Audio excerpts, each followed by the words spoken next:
I was just reflecting on my walk this morning that um, just the amazing ability of our brain to be trained very simply to look for the good in things, to the point that then it becomes automatic and we automatically look for more good in our day and in people and in things. And in that way, we can change our personality to a degree.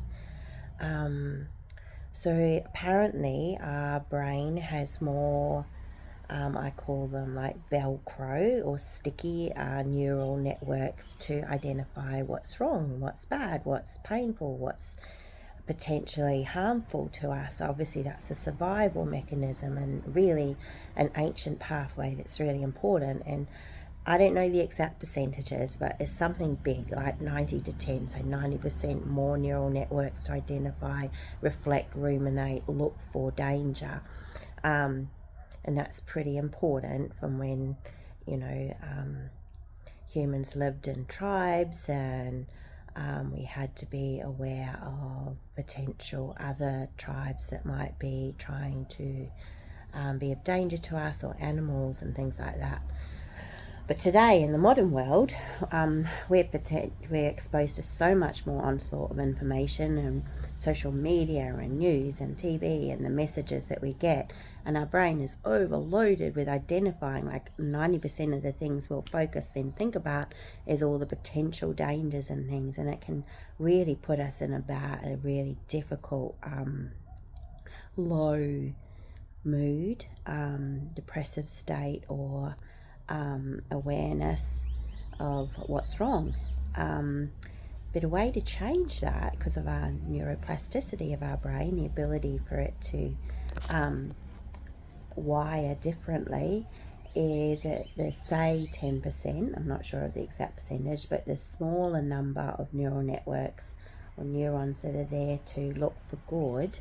I call them like Teflon, it slides off easily, but we can make more of them. We can actually create more of them by consciously starting to choose at the beginning, consciously choosing to look for what's good, what we're grateful for, what is actually working out well. Reflect and really deeply think about that every day. And a good way to do that is to record it, because then you're not just thinking in your brain about it, you're using the kinetic, like holding a pen, writing it down, or tapping in a typewriter, or telling somebody else, using our hearing to tell someone else, and our mouth to speak the words, or paint it, or whatever we want to do. But anything that will reinforce that pathway of noticing what's good and consciously choosing each day to use one of those senses to be able to reinforce it. Over time, what will happen is every time you do that, a network, little neurons will join and link together and form a network. And if we do that consciously every day, after a while, our brain, that pattern, that pathway is established, starts to do it in the background automatically. New neural networks are formed to look for what's good, and our brain will start to automatically do that to a greater extent.